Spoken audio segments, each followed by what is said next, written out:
Hey guys, and welcome back to History, Revision Success and our America topic. So we've been looking at the New Deal, and we previously just looked at the criticisms that existed towards the New Deal. So how effective actually was it? Well, I'm going to start with this. In November 1936, Roosevelt faced his second election, this time against the very popular Republican Alf London. Now, he previously won, as we know, in the biggest landslide victory that any president had ever had. This was up against Hoover, somebody who'd become incredibly unpopular. London was the opposite. So, how would he do? Now, Roosevelt won the 1936 election by an even bigger margin than 1932. He won 46 out of 48 states. This shows the public supported the New Deal. By 1936, unemployment had halved to 6 million. Looking at these statistics, it really would look like there had been a positive impact of the New Deal. FDR was also the only president ever to be elected 4 times. He and his New Deal are famous for pulling America out of the Depression. But how effective actually was it? I'm going to start by running through the economic impact of the New Deal. So, the New Deal had a positive impact on unemployment. In 1933, unemployment peaked at 25%. By 1937, it was below 15%. Quite a considerable reduction. 2.5 million 18 to 25-year-olds got work through the CCC. However, it did not solve unemployment, and there were always 1 in 10 people unemployed. The New Deal had managed to stabilise the banks. In 1933, over 4,000 banks had failed, and by 1934, this had dropped to almost zero. The New Deal had also satisfied workers, as in 1934, there were 20 million days lost to strike, and this was reduced by over half to 9 million by 1938. This shows that workers were happier with their pay and conditions. America's GNP is the total value of goods and services produced within a country. It rose under the New Deal from less than $60 billion in 1933 to over $90 billion by 1937. This shows, there is some really considerable improvement in terms of in the economic situation of America. FDR also, as I previously mentioned actually in an earlier video, raised the highest tax rate in the USA. People at the very top had to pay 79 cents of every dollar over 5 million. There was only one person in this tax bracket, which was actually Rockefeller.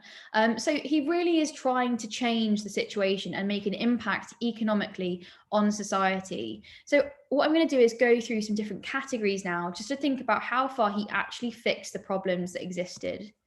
So in terms of poverty then, America remained very poor throughout the 1930s. 1935, FDR introduced the Social Security Act in the Second New Deal. Now, this was really America's first social welfare system, and it set up national pensions for the elderly, for widowed, disabled, the sick, and unemployed. For women, despite there being no programs aimed directly at women, it didn't mean they did not benefit. Women still face, quite a lot of discrimination, especially in the job market, and some NRA codes set wages for women lower than those for men. The yearly wage for a woman in 1937 was $525 compared to the $1,000 for a man, so that's almost half.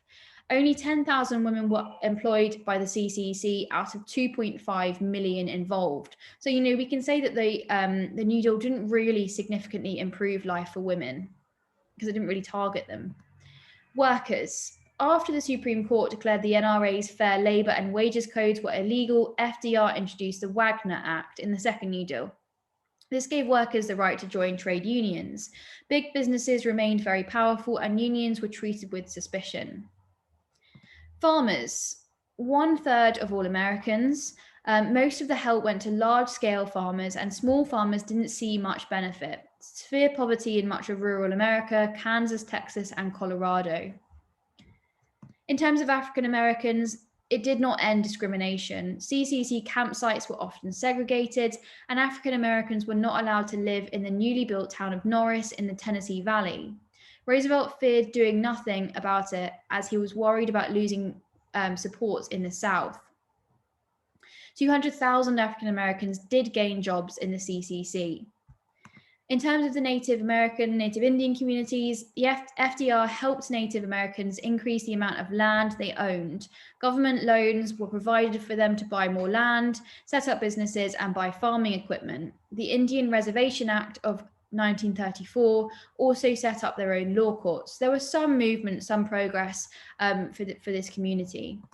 Now, what happened after the New Deal? So we've already talked about the fact that FDR was re-elected in 1936. However, he got worried about the cost of his job creation schemes.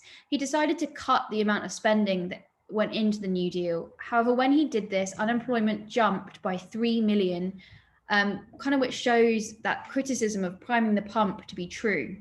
By 1938, people were saying America was sliding back downhill into depression.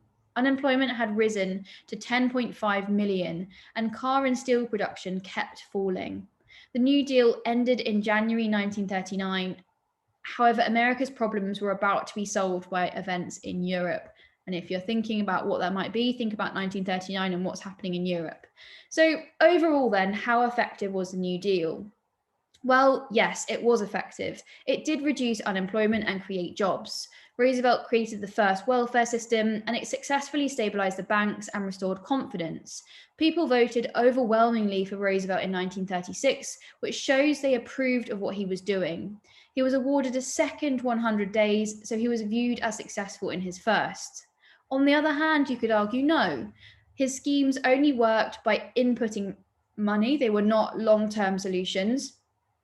And when Roosevelt cut spending on the programs, unemployment rose again by 3 million, which proves it wasn't long term. We still had widespread discrimination, women and African Americans, and it helped a minority rather than all. Large scale farmers were helped and benefited rather than small farmers. By 1938, people said America was sliding back to depression. I think what we really will never know is what would have happened if the war in Europe had not taken place, because just like the First World War, the Second World War comes to provide huge amounts of job opportunities and financial benefits to America in the beginning as they start to export and supply Europe with weapons and resources again. So under Roosevelt, the situation definitely improved. His New Deal definitely made positive changes. The extent to how far is quite difficult to really say.